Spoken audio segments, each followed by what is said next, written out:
Okay, we're at the next garden. This one's a nice one because we've still got gains to make, and you see this rose above the door. It's beautiful, going over this archway, and an acer. And then we just go into the back garden. I'll show you what we've got today because there's a vegetable bed that needs clearing, and it's going to be a pretty nasty one because I'm sure there's nettles in there. But I'll show you it. We've got these borders are looking pretty good either side, and they've harvested the rhubarb, and look, it's sprouting back up. So that's looking really good. See these new leaves, and this veg bed is just easy to keep clear now. We've hoed it a few times, but this is the big job for today. See this raised bed?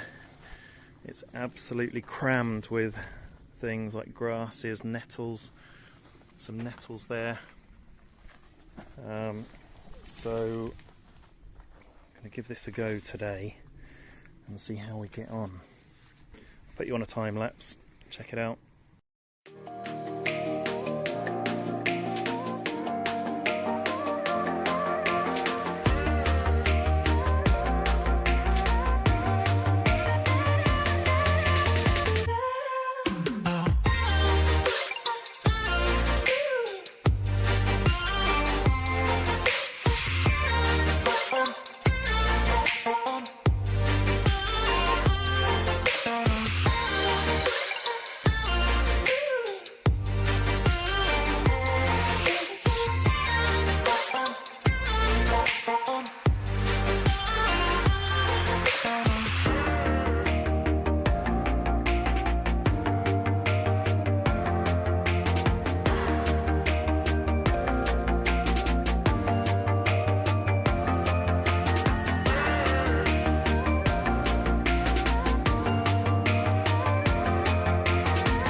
Okay, so I'll give you a little update. We've re-hoed each side, and it just doesn't take long at all now, just a few minutes to run the hoe through to take off anything, you know, little seedlings that are coming through, and it's looking good. I'll show you the veg bed. So we've re-hoed this bit, and if we go through, here it is. So you'll have seen the time lapse. Wasn't too bad. Got stung a bit from the nettles. Very dry soil, as you can imagine. It's raised up off the ground. So, and just here, Will's trimming back some of these brambles, because if we remove them all together, they'll be left with nothing, and they just happen to be flowering while we're having a go at them. So thought it might just be something nice to keep, and then they could always direct us to get rid of them. And just tidying up this sort of back area now, and really starting to get there with the garden. So another couple of sessions and we'll be really quite on top of it and keeping it very neat and tidy. So okay, we'll keep you up to date anyway.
Okay, so check it out. I've just seen some remarkable story of a cherry tree behind me that I'll run you through quickly. But anyway, blown this path, yeah, trimmed all around this bed, weeded the bed, hoed the bed, and cleared this side area, and sort of pinned some of those brambles more back onto the fence, and then sort of trimmed that back area, but not all of it. So we're keeping a little bit of a wild look, which is really nice to do in this garden. We've trimmed off the dead flowers on the kale, but we're going to keep the kale, see if it survives through to the next year and does the yellow flowers again. And these onions are going for it. The leeks, onion family, they're going to have some beautiful flowers coming out. I'll show you those when we come back. Job for next time, maybe tidy up the rhubarb, but we've hoed through all these beds. Oh, and I'll show you this cherry tree. So it was pretty much dead, apart from, I don't know what it had, like fire blight or something horrendous. And so I chopped it back here. That was its main stem, and it pretty much had just one very small stem, but it's grown out into this. And check it out. It's a decent sized cherry tree again, and it's got cherries on. So if they get red enough and ripe enough for us in the next few visits, I'll give one a taste and let you know what they're like. But I think that's it for here for now. We'll see you in the next one.